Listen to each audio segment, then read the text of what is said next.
Okay, so you know how you sent over all those articles about getting over your fear of public speaking? Yeah. Well, this deep dive is going to be like having your own personal public speaking coach right here with us. We're Ugh. digging into all that advice, so get ready to rock your next presentation. And don't worry, this isn't about turning you into some super extrovert, slapping people on the back and stuff. Right, it's about figuring out what works for you. Exactly. So first things first, did you know there's an actual name for the fear of public speaking? Really? Yeah, it's called glossophobia. Huh.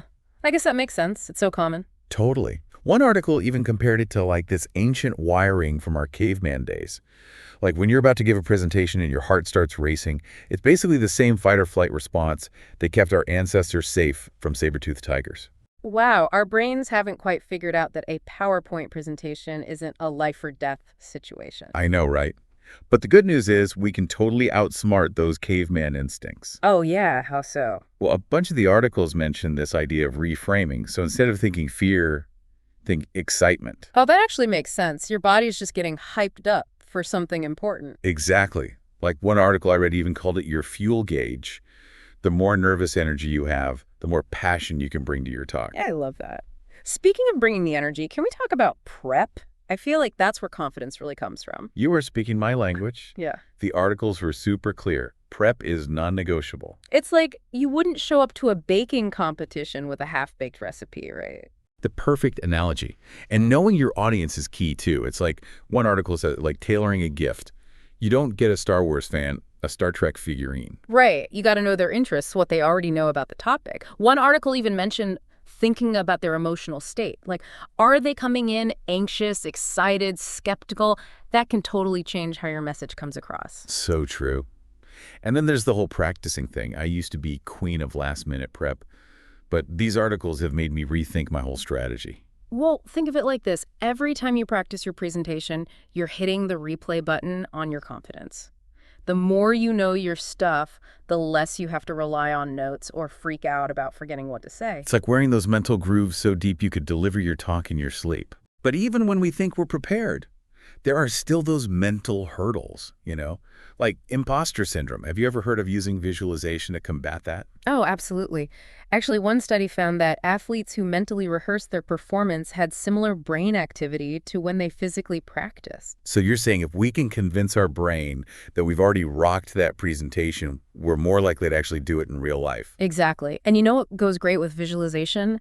Tackling that imposter syndrome. You know, that feeling, they're going to find out I'm a fraud. Ugh, tell me about it. It's like having a little gremlin in your head just waiting to sabotage you. One article suggested creating a success jar and writing down your wins, big or small. It's like ammo against self-doubt. I love that. Such a simple but powerful reminder that we are capable of amazing things. Absolutely. And speaking of reminders, sometimes we need to remind our bodies to project confidence just as much as our minds. So let's talk about body language. Ah, yes. The art of looking and feeling confident even when you're freaking out on the inside. One of the most interesting tips I came across was about the power of pausing. Really? I feel like we're always told to be quick and to the point. Right. But sometimes a well-placed pause can be so much more effective.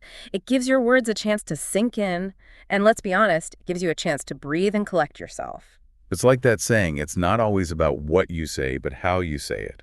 A pause lets those words really land. Exactly. And speaking of things that need to land, I know we've got some introverts listening who might be feeling a little apprehensive about all this owning the stage talk. Right. Like we said before, this isn't about turning you into someone you're not. And the articles actually had some really great tips specifically for introverts. Yeah, one expert even said introverts can make amazing public speakers. Seriously? Yeah, it's all about playing to your strengths, That makes sense. Like introverts tend to be great listeners, so they're naturally good at connecting with an audience. Exactly. And because they often think things through so deeply, their message comes across as super authentic. It's like they mean what they say. Totally. Plus, they're often really good at prepping in a way that works for them. Like, one article suggested that instead of memorizing a whole script, introverts might do better by really understanding the core message. So they can speak more conversationally, even in front of a crowd. Exactly. Like they're just chatting with a friend, but on a bigger scale. Aw. One article even mentioned that practicing in front of a mirror can be helpful for introverts. It's like getting comfortable with yourself as the speaker. Right. But even with all the prep in the world, things happen. Microphones die, slides go haywire, we trip over our words. It's true. It can feel like everything's out to get you sometimes. But you know what? It's usually not the mistake itself that people remember, it's how you handle it. That's reassuring. There was this great anecdote in one of the articles. The CEO totally blanked during a huge presentation, but instead of panicking, he just laughed and said, "Clearly, I need more coffee." Asked the audience to bear with him while he got back on track. Everyone loved it. It's like they see you're human and they connect with that. Exactly, which is why practicing those what-if scenarios can be so helpful. So you're not totally thrown off if something unexpected happens. Exactly. Like, what if you lose your train of thought? What if someone hits you with a really tough question? Having a plan can make all the difference. It's like having an escape route from those mental rabbit holes we get stuck in sometimes. Exactly. And the articles also mention some great physical ways to manage those pre-presentation jitters. Deep breathing, light stretching, even listening to your favorite music beforehand. It's amazing how much our physical state affects how you feel mentally, right? Totally. One study even found that a quick burst of exercise can really help reduce anxiety and improve your thinking. So ditch the pre-presentation sugar rush and go for a power walk instead. Exactly. And speaking of things that can mess with our energy levels, caffeine. Ooh, yeah. Coffee is my best friend. But I've definitely had those moments where I've had a little too much and felt my heart racing right before a big talk. It's about finding that balance. Some people need that little caffeine boost to get focused, while others just get totally jittery. It all depends on the person. So true. But even more important than the physical prep is the mental game. Right. Oh, absolutely. And I love how those articles went beyond the typical think positive advice. Right. Like, what does that even mean? Exactly. But they talked about actively reframing negative self-talk. Like, instead of saying, "I'm going to mess this up," try saying, "I've got this. I'm prepared and ready to share my message." It's like giving your brain a pep talk. Exactly. And speaking of pep talks, we got to talk about the start of your presentation. Those first few moments are crucial for making a good impression. It's true. You don't get a second chance to make a first impression. But what if you don't exactly have that naturally charismatic personality? It's not about being someone you're not. One article suggested starting with a really thought-provoking question. Ooh, I like that. Get people thinking right off the bat. Right, or a surprising statistic, or even a short, captivating story. And don't forget humor. A well-placed joke can really lighten the mood and make you seem more relatable. Yeah, but there's a fine line between funny and unprofessional, right? Totally. Which is why it's so important to have a solid structure. A lot of the articles talked about that. Structure, like in terms of how you organize your presentation. Yeah. It's like giving your presentation a roadmap. It helps you stay on track, and it helps your audience follow along. So it's not just about the delivery, it's about the whole package. Exactly. One article even mentioned the rule of three. Like the three little pigs. Well, kind of. It's this idea that people remember things better in groups of three. So instead of bombarding your audience with a million different points, you focus on your three key takeaways. So they walk away remembering the important stuff. I like it. And don't be afraid to use visuals, you know? Slides. Yeah. But think of them as more of a visual aid than a crutch. So not just putting your whole speech on the slides, word for word. Right. Use images, key phrases, maybe even a funny meme if it fits with your style. Okay, so we've nailed the opening, we've structured our main points, and we've got some killer visuals. Now, how do we wrap things up?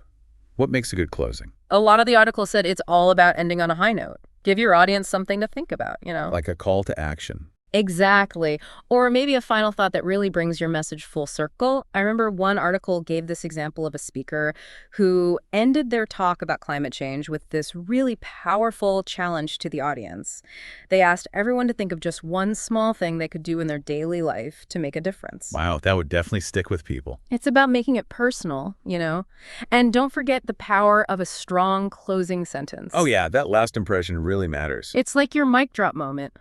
One article even suggested practicing your closing sentence until you can deliver it with total confidence.